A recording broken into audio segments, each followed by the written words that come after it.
The scenery today is so amazing that it's almost distracting. I keep finding myself staring at the mountains and forgetting to watch the road. It's just really green and lush, and there's livestock, and the roads are curvy. There's not a lot of trucks on the road, which is fantastic. And then there's these distant mountain peaks covered with clouds and local villagers all happy and waving, and then next thing I know, I'm in these plains. It just doesn't get better than this. I was just zipping along and realized I've been enjoying the scenery so much that I wasn't paying attention to my GPS, and I just drove about 5 miles in the wrong direction. Well, navigating today has been a challenge because I don't have any maps for Ecuador. Garmin doesn't have them for the GPS I have, so I've been using Google Earth to create tracks. But I've discovered today that Google Earths and the Google Maps that I've been using are also pretty darn inaccurate. I'll show you how easy it is to miss a turn. This is where I missed my turn off. I did not see this turn off right here. I'm not sure my GPS has told me the right way to go. I think I'm going down around my street. Ah, sorry.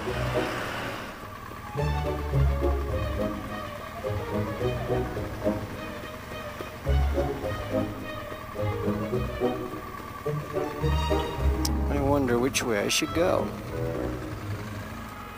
This way? I'm pretty positive I'm driving on a sidewalk right now. Illegally. I think my GPS has led me astray. Like big time astray. See if this takes me back to where I'm supposed to be. Oh man, that's steep. Holy steepness. I don't know about that.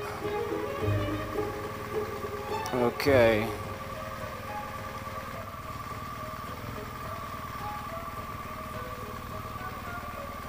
I trust too much in my GPS. Just about wet my pants there. Well, this is definitely the old highway. I think that's what this is. It's pretty awesome. I mean, it's not as fast, it's not as wide, but I think I'd rather be off the beaten path, if that's such a thing. And man, it's quite a fall down there on that side. This ride just keeps getting better and better.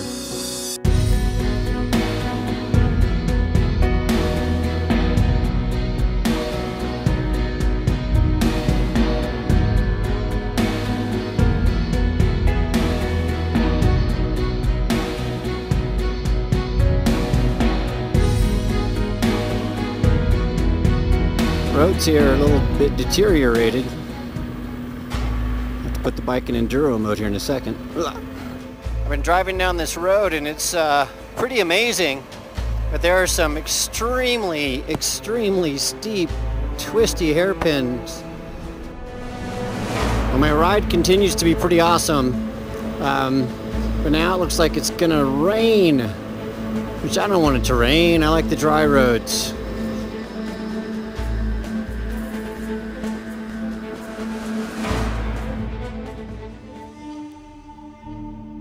The roads here are sort of under construction and being fixed up, so it gives me a chance to sort of learn how to ride off-road.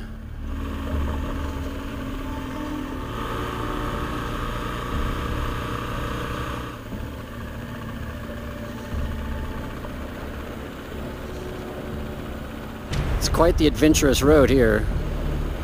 Sort of, is it on-road, is it off-road? I don't know, let's make up our mind.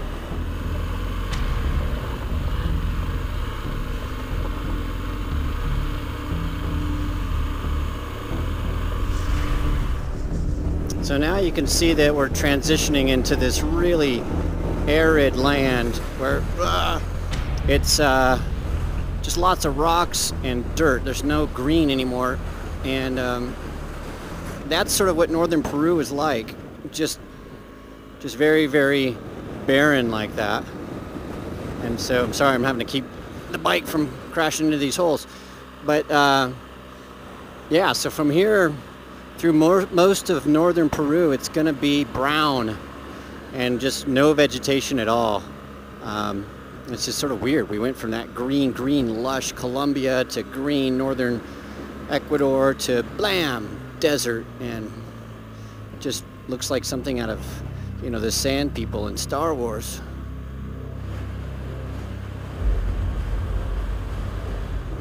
Definitely off-roading it here.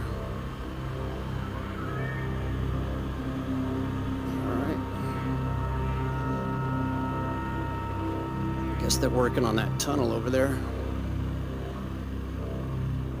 So the climate change here is crazy. So it's dropped now about another 20 degrees, and you'll notice that all of a sudden here we have green on the mountains. Now look at this. This is crazy. This is maybe 10 miles down the road. Totally green, totally lush. This road is wild. I mean, it's not off-road, but it's not on-road either. It just sort of goes between these patches of gravel like this to normal asphalt, but then asphalt that has a lot of loose gravel on it. You get a random horse.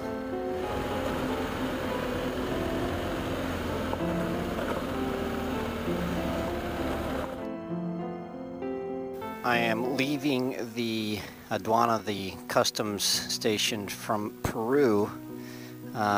I actually had one of the most difficult crossings here because I came here and I got my passport stamped, and I asked them about the motorcycle. They said passport first, so I was stamped out of Ecuador and into Peru, and then I went to go and get my bike stamped in, but I hadn't stamped it out of Ecuador. And the weird thing is, you stamp your passport out of Ecuador in Peru, but I had to drive all the way back to Ecuador, across the border, I don't know, 10 miles something, and get my bike stamped out, and then come all the way back, and then get it stamped in. So I had to cross the border twice. It's crazy. All right, well, after a crazy crossing into Peru, I'm here. I'm in Peru. And onward to Lima, and then to Cusco to see my niece, and gonna do some off-road bike training and a lot of stuff. So I planned to spend some time in Peru. Unfortunately, Ecuador, I didn't have much time to stay there. Only was there for 5 days. But Peru, I think I'll be here for 3 weeks or so, but in different places, Lima and Cusco, and then down to Puno, and then out down south into Chile and Santiago and on. But I am in Peru.